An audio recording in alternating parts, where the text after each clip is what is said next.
Welcome to Bet On It. It is Wednesday, January 19th. Holy cow. Where has this NFL season gone? It is time for the divisional round. Let's bring in our guys, Marco and VR. Get us started with these Saturday playoff games. Saturday, 4:30 Eastern. Cincinnati at Tennessee. Tennessee now a 3.5-point favorite. Total 47 on the WagerTalk odds screen. Marco, this is the game that's kind of got me going, I think it's at 3.5 that always makes me question, why isn't this at 3? And I think it's because I give a little nod here to Tennessee, but I know you're on the other side. Yeah, I am, Kelly, and this is going to be my best bet. So I'll just, say a couple words here and save everything for the end. I think part of that 3.5 I'll address to you is the return of Derrick Henry, and the market's going to overreact to that. But remember, these backs, yeah, he is going to have fresh legs, but is he going to have his timing? You can't, simulate game speed in practice. This will be a guy, and especially Derrick Henry. How many times have you heard the saying about a running back? Oh, he gets better as the game progresses. Well, that's Derrick Henry, and that's going to be even more so in this first game because he's not going to have his timing hitting the holes in the blocking schemes and everything else. But it is definitely something to help Tennessee. And even if it's just from the mental standpoint, they got their stud back. So I think that's why you're seeing that hook there. That would make a lot of sense. VR, your thoughts on the very first game on Saturday afternoon? Well, here's what I'll let you guys know. I'm going to share best bet at the end. Everything else, I'm going to give you my strongest opinion when I have one so that you're able to manage risk or tell you pass because I don't want to give a lean and have something change between now and kickoff.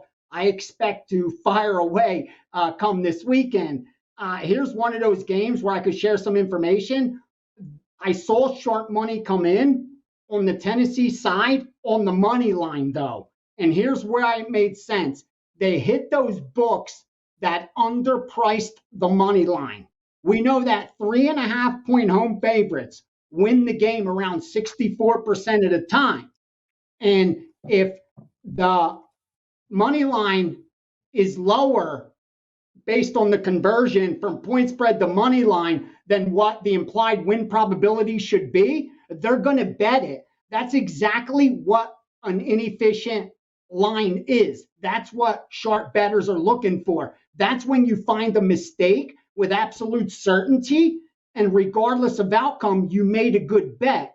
Kind of like those progressive chasers that are playing those slots. They know they're getting, 0.1% on the dollar every time they spin. Even if they're putting money and they're losing, they know long term that they're placing plus EV bets. And that's all these guys were doing. And it made sense because Tennessee in this spot, not only historically is in the much better position. Obviously, they had the week off, but you couple that with inexperienced quarterback on the other side where we saw he's the only one still standing. I went against one of my historical trends that I like to follow, and that's not backing quarterbacks without playoff experience in the playoffs. But nothing is absolute or certain. And I expressed last week, that's the key with sports betting. You have to understand we're talking about probabilities, not certainty. And I agree with that move. I think anyone that was able to get that Tennessee money line at below that, call it 175 or better, did damage. That's why now you're looking at a much higher money line. I'm hoping Cincinnati bettors come in and take Cincy on the money line so I could follow those sharps that took Tennessee on the money line. Because again, I'm looking to do the same thing, find inefficiencies. Now, we said in the playoffs, pick the winner, you're going to cash the ticket greater than 8 out of 10 times, even higher than in the regular season. The highest is the wild card round in the conference championships. We know that.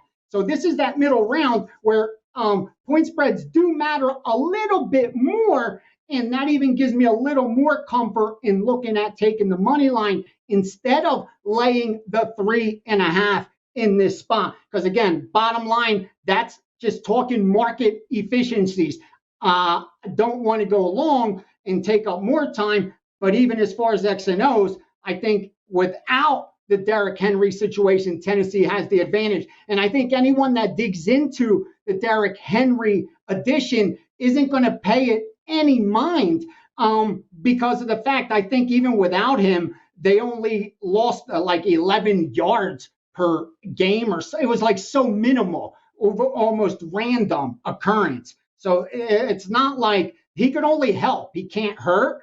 And I think that's where the injured player theory may not come into play in this spot, because he's one of those big name players that should add to the betting line. But I think anyone that takes 2 seconds is going to realize he shouldn't is in the running back position for Tennessee based on their metrics this year. So again, I like the Tennessee side, Kelly. I know there's disagreements with Marco, and real quickly, there will be sharp bettors on both sides. Last week we saw that with the wild card round. So on a lot of these games, you will see betting syndicates on opposite sides 8 times out of 10 on different numbers, but 2 times out of 10, they will actually disagree at the same number, which is a rarity. So again, with once we get into the playoffs, weigh that into your handicapping. So I like Tennessee, but I don't want to disagree. We'll see what happens as we go on. Tennessee open -140. There is one -170 on the WagerTalk odds screen. So if you're going to take VR's advice and bet that money line, make sure you get the best price. Looks like 3.5s across the board, if you agree with Marco. On to Sunday evening. This is going to be an interesting one. You've got the Niners coming off that nice win at Dallas. And yes, I wussed out on the Niners. I know I said on the show that they were right there, and I thought they were going to be that square dog. And sure enough, they were able to get it done in Dallas. But 8:15 Eastern in Green Bay, the San Francisco 49ers will be representing -6. I can't believe how high this line is. The Packers have gotten to total 47.5. Marco, this is another kind of head scratcher, if you will, for me. Packers got that first week bye. Do you think that benefits them here? Yeah, Kelly, it does for several reasons. One, you've got San Francisco in the unique situation of playing their 3rd straight road game. And these are big road games. If you remember, go 2 weeks back, they had to win to get into the playoffs. They went on the road and beat the Rams, coming back from 17-0 down and going into overtime to get that win.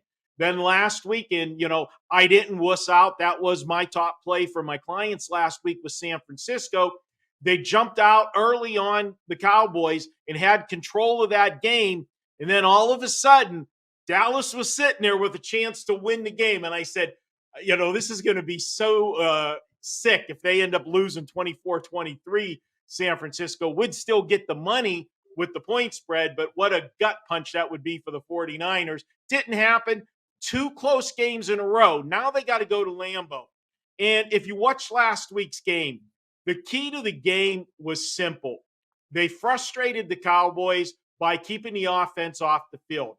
San Francisco ran the football down the throats of the Cowboys. They couldn't stop them. They knew it was coming, and they still couldn't stop them. And what a game plan with using wide receiver Deebo Samuel as a running back. He ran for 72 yards last week, and the Cowboys never made adjustments. And, of course, we saw a couple coaching decisions late in that game by Mike McCarthy, who I sent out a tweet last Sunday. I said, somewhere Brandon Staley has a big smile on his face because he just realized he isn't the dumbest coach in the NFL.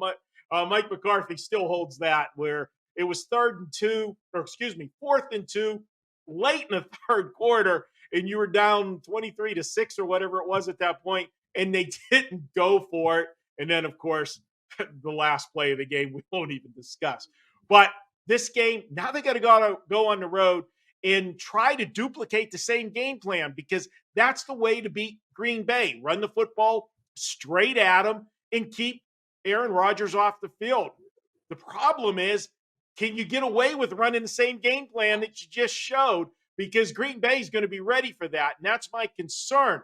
So I think you're going to have to see Jimmy Garoppolo make some plays with his arm. He's going to have some passes here and test that Green Bay secondary.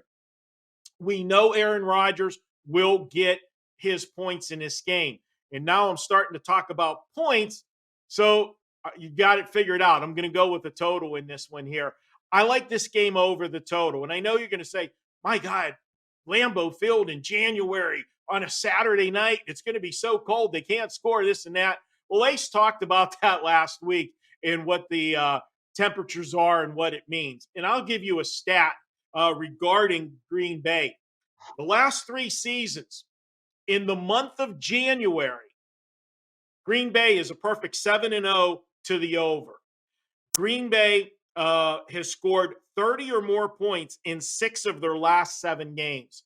That's all conducive to an over here. And if San Francisco falls behind, that just eliminates that running game, and they've got to become that one-dimensional team and throw the football. So maybe for the game, you might hear me with a slight lean to Green Bay. I haven't really finalized if that's the way I'm going to go. But for the show, I am sold on the over in this one. I'll take Green Bay, San Fran over the total and over that 47.5. That's a really interesting angle, Marco, and I do not hate it. VR, do you have an opinion on the total, or are you looking at the side? No, I have a strong opinion on the side, man, and I'm hoping between now and kickoff I could confirm it and drop a bomb. Between the NFL and UFC 270, I'm cashing in some stable coins and dropping some bombs. I just think this line's so off, Kelly, and here's why. Win or lose, I just think I'll be making a good bet, a really good bet with San Francisco getting 6 points. This number just doesn't make sense. It's really inflated.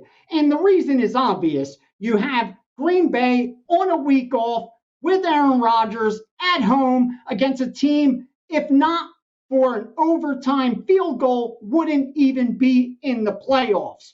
And more importantly, Nick Bosa trying to clear concussion protocol on a Saturday game, giving him 1 day less. Oh, and to add to the mix, the Packers bring back Zadarius Smith and Alexander after missing them for the entire season. So you add that all into the mix, and that's why this number is so inflated. But I don't believe it's warranted because when you look at the metrics, I don't see where Green Bay is this much better than San Francisco. You have to give them such a strong home field advantage. And I get it. Green Bay's 8-0 at home, but San Francisco's won 7 of their 10 road games. You have to factor that into the equation. And even if you give Green Bay max for home field advantage, what is it? 3? So you're saying on a neutral field, they're a field goal better than the San Francisco 49ers, who, let me just tell you on the defensive side of the ball, they're 4th in success rate against the run, 4th in success rate against the pass. So they're a top 5 defense in both. And then on the offensive side of the ball, they're as balanced as they come. Again, not a top 5 offense, not even top 10 in both categories, but more than efficient enough to stay in games, keep games close against a defense who, let me add, is 30th in success rate against the run, 13th in success rate against the pass. I just think you're going to see San Francisco be able to move the football. So yeah, I like the momentum with that side. They're now coming in having covered 3 straight games, and the market's still continuing to disrespect them instead of over respecting them. Usually we see teams like this overvalued that go in and beat Dallas outright. That's just not the case. Why? Because we're blessed. They're playing the Green Bay Packers, who, of course, are the darling pretty much this year. Yeah, be cautious. I haven't bet it, but you see how strongly I feel about it. And I'm hoping to get some confirmations and I could get to the window and pass it to subscribers as well. I'm staying selective this year, but this is one that I'm pushing strongly towards the dog. All right. Like VR said, be selective here. I gave out 2 plays last week. It was nice. I could have had 3, but we're not going to dwell on last week. We're going to go to a quick commercial break. When it's time to come back, we got some TNA with Ralph Michaels. Sign up for the free WagerTalk text club to gain access to free plays and exclusive discounts. Just text WagerTalk to 33222 to sign up and get a $10 coupon to use on WagerTalk.com. Why pay the regular price when you can save money on every purchase with WagerBucks at both WagerTalk and SportsMemo? WagerBucks are now eligible for use on not just daily, 3-day, and 7-day passes, but all long-term and seasonal packages up to 1 full year. There are tons of options available for every budget and size of bettor. From low as $100 gets $110, all the way up to $2,500 gets you $3,000. Save every day on every pick you buy with WagerBucks. Welcome back to Bet On. It's now time to bring in Ralph Michaels, the man of many nerd charts. I couldn't even say it without making it a tongue twister somehow, some way. Ralph and I just got finished doing a video with John Ryan, an extended version of TNA for the divisional round. So make sure you guys check that out. Ralph, let's bring up your nerd chart and see what you've dug up for us this week. Well, number one is just quarterbacks, Kel. There's nothing wow that pops out of this. Obviously, you know, if you're a playoff quarterback, you're likely to be good. But take a look at the straight-up records of all the quarterbacks in the playoffs this year. All except Matt Stafford are at least 500 or better. And Matt Stafford now 1-0 with his new team. I guess we can't count those Detroit Lions games. So, and to the right, you'll see the chart that we did last week. The team's straight-up records against the spread records and net yards against playoff teams. Something that stands out, again, the Green Bay Packers were off last week. They're 6-0. And for those that say you can't play against Tom Brady in the playoffs, yes, he is 35-11 straight up. But note, as a favorite, Tom Brady is 17-17-1. So certainly play on him or play against him. That's not one factor in your decision. I love it. I one of my favorite things, Ralph, is playing against certain narratives. And I did not bet against Tom Brady last week, but I might be this week. We're going to see if I end up getting to the window with the Rams. What else have you dug up for us? Well, the obvious question week one is, division week of the playoffs is, do the rest of the teams have an edge? And let's remember, we used to have the top 2 seeds get buys. Now with the expanded playoffs, there's only 1 bye in each. So when I went back and looked at the last 10 years and just said, do the rested teams have an edge versus the non-rested teams? Not really. They've gone 27-7 straight up. They've gone 17-16-1 against the spread. And there is a light lean to the over with 20 overs and 14 unders. So 17-16-1 ATS the last 10 years. Excuse me. Breaking down the last 3 years, though, we have seen a mini trend where there has been an edge. Those teams that are arrested the last 3 years have gone 9-1 straight up, 7-3 against the spread, and 5-5 over under. Now, one game I want to talk about where both teams don't have rest, but they combined to score 89 points. Is there any edge in that? Well, this is the first time in 20 years of the database that any playoff game has seen 2 teams each having scored 40 points or more the last game. I will say this because they're playing each other, they obviously cross each other out. But moving forward, if a team has scored 40 or more, they have gone 8-17 against the spread.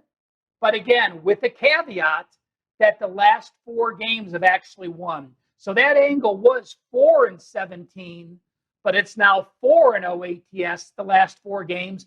We'll see if anyone scores 40 or more to put that into effect for next week. The most interesting thing I did find, though, Kelly, when I found a bigger subset and went down to teams that are off 35 points. So both playoff teams scored 35 points or more in their last game. in the last 15 times that has happened, there's been a huge overreaction for those high-scoring teams. Only 2 overs and 13 unders. That's 87% to the under. I don't think I have the guts to bet this KC Bills game under the total, but that data sure does stand out. Yeah, Ralph, that one's nauseating. If I do, I might just not watch. And that's not going to happen because I love the Bills this week. And we'll get to that one later on in the show. You know, I just want to finish it off with 2 more things. And again, this final one's from me, and then I have one to share that was from John Ryan. Tennessee comes in to this bye week having won their last 3 regular season games. And we often hear, what do you prefer, rest or rust? What's better? Rest your players late in the regular season or win those games out, play them, and see what happens.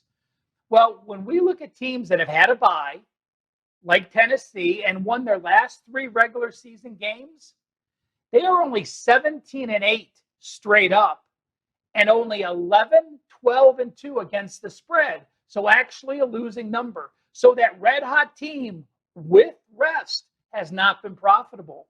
I went one step further and took a subset. When those teams have been a double-digit favorite, they've gone 6-1 against the spread. But when those teams like Tennessee that are a single-digit favorite, they have actually only gone 5-11-2 ATS. So another negative situation for the Tennessee Titans. And finally, this is one from our friend John Ryan, and you'll hear a lot more of his great technical advice on the video. He wants to break down that playoff teams that average more rush attempts have had an edge. It doesn't matter how many yards you're averaging. It's a team that wants to confirm to the run game and has averaged more rush attempts on the season. Those teams 35-16 straight up, 29-21 against the spread, and a slight lean to the under. John also points out when the team that averages more rush attempts also averages fewer turnovers, the numbers go to 18-8 straight up and a very significant 16-9-1 against the spread since 2012. You love it. Great stuff from Ralph, as always. Make sure you guys are giving Ralph a follow on Twitter at CalSportsLV. Also, don't forget to check out that other TNA video that we did with John Ryan. We're going to take a quick break. When we come back, me, VR, and Marco, that's right, we're going to preview those Sunday games. Each and every Monday is $9 Monday at WagerTalk.com, and all daily picks packages are priced at only $9, including 5% best bets, normally priced at $35.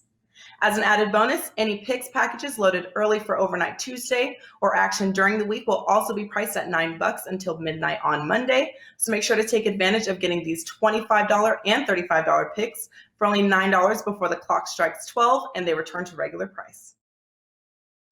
Have you checked out all the new handicappers at WagerTalk? If not, here's your chance.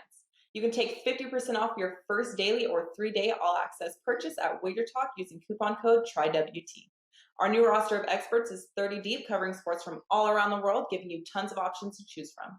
All you have to do to redeem this offer is go to WagerTalk.com, choose a handicapper of your choice, and use coupon code TRYWT at checkout, saving 50% on your first purchase.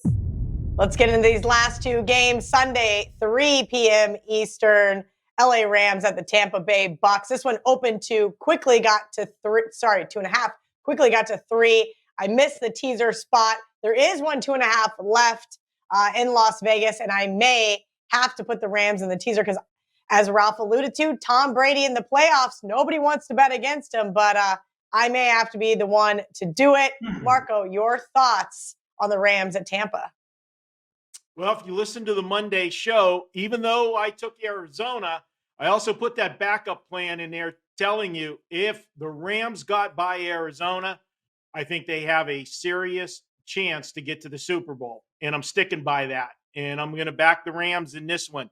They played that Monday night game. Yeah, they looked good against Arizona. My concern was 2 things.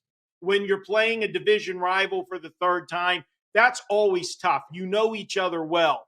And then we talked about Matthew Stafford having the weight of the world on his shoulders because he was supposed to be the missing piece of the puzzle. Even though he's never won a playoff game, he finally had a team surrounding him to get the job done, and it would have been a major failure if the Rams didn't win. Well, he got that monkey off his back. The Rams advanced, played a great game on Monday night, and now they take on Tom Brady. And everybody's going to look at this line, see it. And Kelly, you said it opened up 2.5, went to 3 quickly. Where else would it go? You had an opportunity, and we talked about it so many times. When I see a line of 3 or less, the Joe public is going to look at that and say, just pick the winner. Well, we got Tom Brady. Just pick the winner. What else are they going to do? Go ahead. I hope they keep doing it and give me even more value because I'm going to be on the Rams here. You've got a situation. Both teams are top 10 defensively. But if you look at these two teams' schedule since the middle of November to the end of the season, night and day difference as far as strength of schedule goes. The Rams played 5 playoff teams in their final 10 games. Tampa, just 2.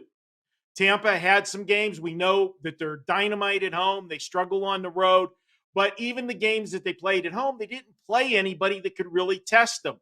Yeah, you got Tom Brady in revenge. They lost earlier in the season at LA, and we know, Brady in revenge is always good. But I still look at this team as a whole, and I still see holes in it. And even though they put up a lot of points last week, Tampa, they're going to have trouble scoring against this defense. They're going to miss being thin on the wide receiver position. Evans got his catches last week, but no disrespect to our producer, Dan, Philadelphia defense is not the Rams defense. Let's be honest about it, okay? And it's going to be a different story this week. And the Rams have that type of defensive pressure up front that can frustrate Tom Brady. He doesn't like to get hit. He's going to get hit in this game. Trust me. This is a spot where I like the Rams. I'm going to go with them. And, that win last week and, the big lead against Philly, don't forget, it was aided by being +3 in the turnover margin. We know what the record is in the NFL when you win the turnover margin, especially if you're +3, you're not supposed to lose. And they didn't. Different story this week. I'm riding the Rams. Take the Rams plus the points. And as my buddy would say, let's do a little sprinkle as well because I see them going to the championship game. VR, are you on the Rams as well? No, and I've seen some sharp money taking the +3 on the Rams. I just can't bite. Now, maybe some bias because I have a future on Tampa Bay, and I'll admit that there's a side of me that wants to see them obviously get through the Super Bowl. But even just power rating wise, I don't see much value because even what are you giving like Tampa for home field? Nothing. They're an 8-1 team there at home. And then what are you saying on a neutral that the Rams should be favored? So that's where I don't see the line value in the Rams. I think it would be predicting the outcome and not really getting much line value, especially now at 2.5s that are more or less out there. You're getting -3 plus 110, which is 2.5, where that number sits. And that changes a lot. And that's where, to me, it's just too hard to bet them right now. It looks like a Tampa or pass. To me, it's obviously I send in pass, and because of my future, I'm cheering for Tampa. But here's what I want to point out. And Marco mentioned the strength of schedule. The only issue I have with that is that, they played the tougher teams, but they lost to them. Their wins are against the inferior teams. Like if you look at their last 10, they lost to Tennessee, they lost to San Francisco, they lost to Green Bay, and they lost to San Francisco again. Their wins are against Jacksonville, Seattle, Minnesota, Baltimore, and the same Arizona team that they beat that they know so well. So again, I don't see those big wins. And now you're going to go in on the road and defeat the Super Bowl defending champs. I don't know. I know there's injuries on Tampa Bay, and I understand that's why there was sharps taking the +3. But I don't know if those injuries warrant Tampa being more or less a pick 'em at home, pick the winner, like Marco said. That's really, this is a 4-loss football team. I don't see the value there. So for me, Tampa or pass, we'll just pass for the show, just in case I end up piggybacking that sharp money. All right, Sunday, 6:30 Eastern, Buffalo at Kansas City. Kansas City, a 2-point favorite, total 54.5. I wanted to see if there was still 2.5s available and there's a 1 on the WagerTalk odds screen. Lots of 2s and even some 1.5s now that we are filming this live. Marco, your thoughts on this one? The line here is on the move for my best bet. Yeah, Kelly, I'm on the Buffalo side here, and I want to point something out, and it applies to this game, and it also applies to the Cincinnati-Tennessee game for sure. When we did the Monday show, I said, hindsight's 20/20, but after watching the first week of the wild card round and with the new format of the playoffs, historically, dogs did better in the wild card round, and then when we moved to this round, it was predominantly favorites. Well, it went the opposite last week. We saw a lot of favorites getting the money, and the reason for that was because of the format. We had better teams playing in the first round. We had several division winners that didn't get a bye because of the new format. Now, with that said, moving to this second round, you're going to get matchups where it's not a wild card team, that, beat another wild card team or whatever and is now playing one of the division winners. We've got some very good division winners that had to play last week, and now we're playing another division winner. So I think you might see more dogs than normal in this round. And this is one of those games. You've got Buffalo. Again, the public's going to look and say, Kansas City with Mahomes at home, just pick the winner. Yes, I know Buffalo came here earlier in the season and beat Kansas City. And I'll be the first to admit, the Kansas City team that played early in the season is not the same Kansas City team that we saw the second half of the season. They got their defense tightened up, and Mahomes, got, straight as far as throwing the ball to the right players. He was throwing interceptions left and right the first half of the season. That offense was struggling. Now they're not. But Buffalo is coming off a big win, and normally you would expect me to say, oh, the Buffalo Bills are fat and sassy. I would normally say that if this was a regular season game, but it's not. This is the playoffs. And Buffalo remembers who ended their playoffs last year. Even though they got revenge earlier in the year, this is a do-over, a mulligan. How many times do you get mulligans in life where they got to the AFC Championship game last year and lost to Kansas City? Remember Patrick Mahomes, whenever he first made the playoff run. You don't just go and run straight to the Super Bowl. It's a stepping stone. And I think last year was Buffalo's stepping stone. It was a learning process. They got it done. Now they're back with a chance to get it done this year. I think they do. Also, I'm going to go to one of my tried and true angles. Take the better team, take the better defense getting points. We're not getting many, but we're still getting some points here. You look at these two teams, and when you compare defenses, Buffalo is the number one defense in yards per play this season. Kansas City, I got tired scrolling down the list to find them. They were 28th. 28th. They're a division winner, and they're 28th defensively in yards per play. Give me Buffalo for my play here. Well, I guess I don't even need to do the best bet segment because Marco just said it all. PR, can we make it 3 for 3 on Buffalo? This is actually my best bet for the week. I already released a 4% play, but it's on the total, Kelly. Call it square. I don't care. I'm going over the total. It's down to 54 now. I just saw at a couple of the main places. We'll grade it at 54.5 where I gave it out. Am I a little worried that the line isn't continuing to go up? No, not really. Number one, the betting public hasn't gotten to the window. And even though I did see a little bit of sharp money come in early when it opened at 53.5, I'll admit we did see a little bit of resistance since at that 55. Number one, it's not weather related. It's going to be almost 50 degrees on Sunday, 10-mile-an-hour winds with almost 2% chance of rain. So the weather's going to be just fine. That's no concern. That's not going to force the public, number one, to bet the under. That we could definitely expect. So I think if they get to the window, they'll probably push this line higher. I would be surprised if it continues coming down. And what I mean is, if you agree with me, I probably wouldn't wait. You're not really going to get lower than 54 unless there's some really key injury. And it makes sense. Usually two top offenses, and what I mean by top offenses, in success rate overall, we have the number one and number three. Number one in Kansas City, number three in Buffalo. Usually that's the perfect storm, believe it or not, for an under because of the inflated total that is usually added on games like that. This is a very efficient market. I touched on Monday night how well it's corrected itself against bad weather and how almost 6 out of 10 times the bad weather has resulted in overs in the playoffs.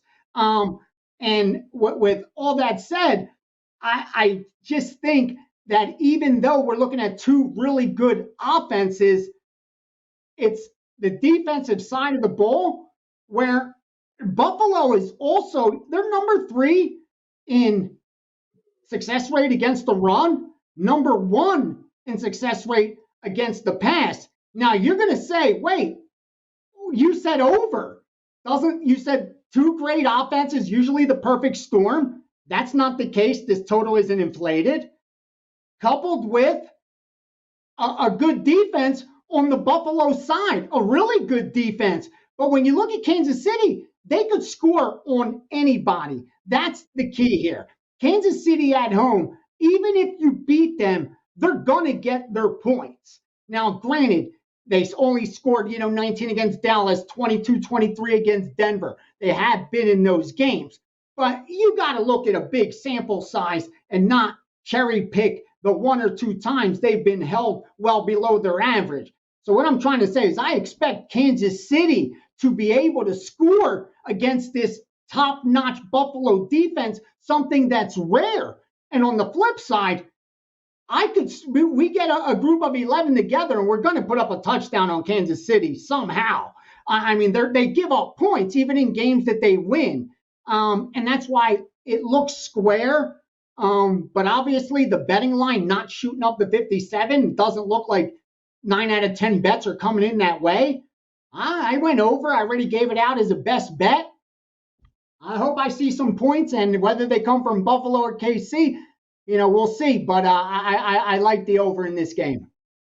Okay, I don't know if that's good for my best bet or not, but we're going to take a quick commercial break, and when we come back, it's time for those best bets.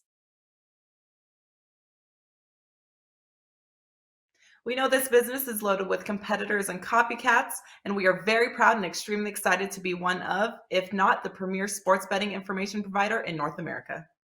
From a massive library of free picks and handicapping videos, daily shows, podcasts, and articles, our free live odds service, a team of the nation's finest sports handicappers supported with top-rated customer service, we pride ourselves on being the leaders in our industry, always looking to evolve and stay multiple steps ahead of our competitors. With that being said, we truly do want to let you know we appreciate your patronage.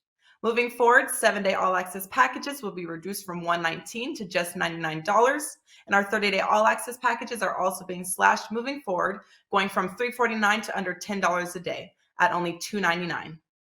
Our new pricing is already active and available just by going to your favorite handicapper's homepage right now. All right, it's now time for best bets. And per usual, I'm going to go first. And before we went to commercial break, I said, man, VR likes the over. That's not necessarily good for my best bet. I'm going back to the well with the Buffalo Bills. Like we mentioned, this line's on the move. I already put them in a teaser, actually, with the Bucks from last week. If you can still find a 2.5, Godspeed. Do some great shopping. There is 2 left up on the WagerTalk odds screen at the time of us filming. But I didn't want to get in the shootout with the Kansas City Chiefs. Why? because this team just had their best offensive game ever. They didn't punt the ball. They didn't have any field goals. They scored a touchdown on every single drive. Josh Allen didn't throw any picks. They didn't fumble the ball.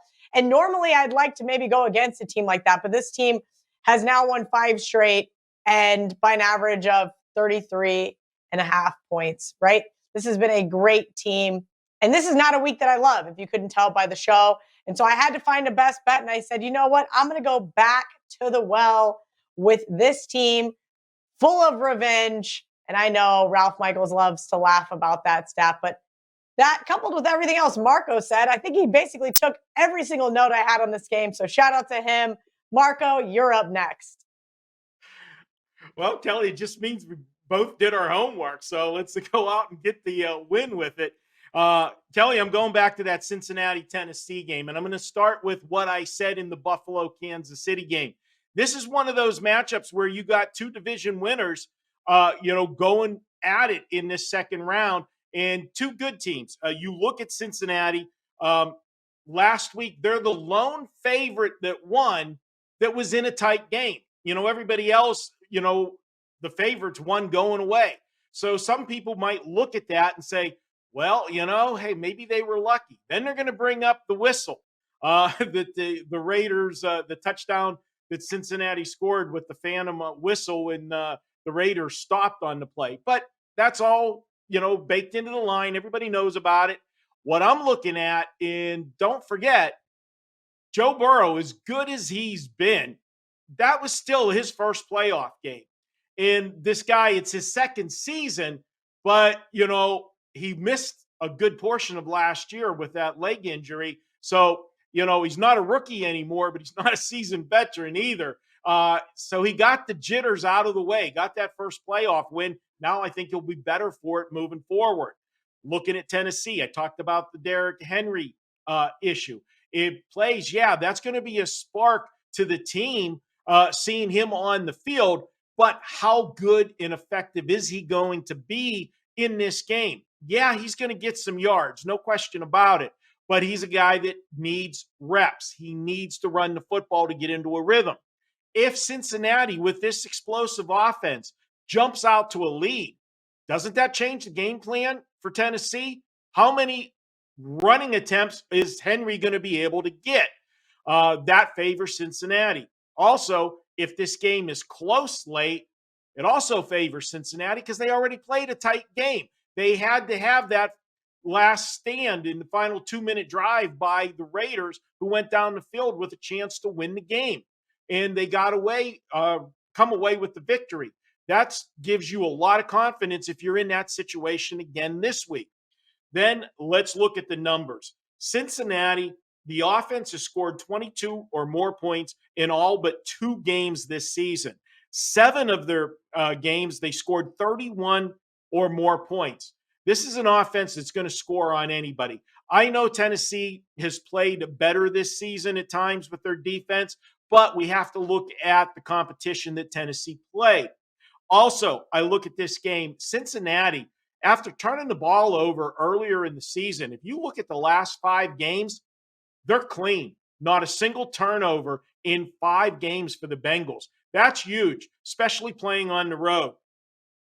The weak link of this team is their running game, Cincinnati. They've been held under 100 yards in 6 of the last 7 games. That concerns me a little bit, but I look at this Tennessee team, and I just don't think they'll be able to shut them down totally. All I need is for Cincinnati to get enough rushing yards to keep the defense honest, where they can't pin their ears and come after Joe Burrow. Give you a couple key stats on Cincinnati. They're 6-2 against the spread on the road this season.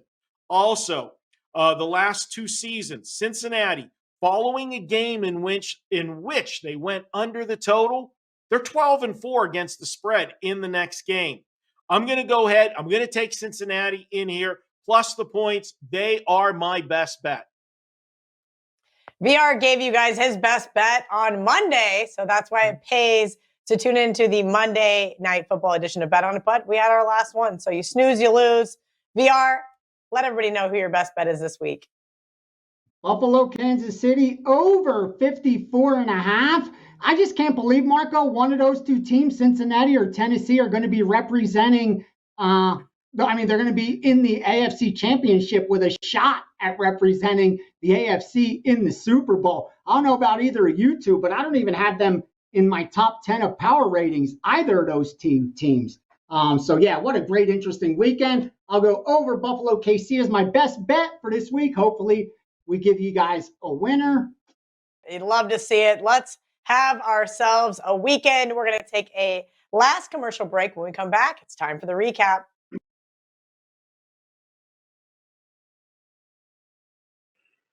Tuesdays is known as $2 Tuesdays at WagerTalk.com and SportsMemo.com, where you can get the hottest handicappers' best bet or daily package for only $2.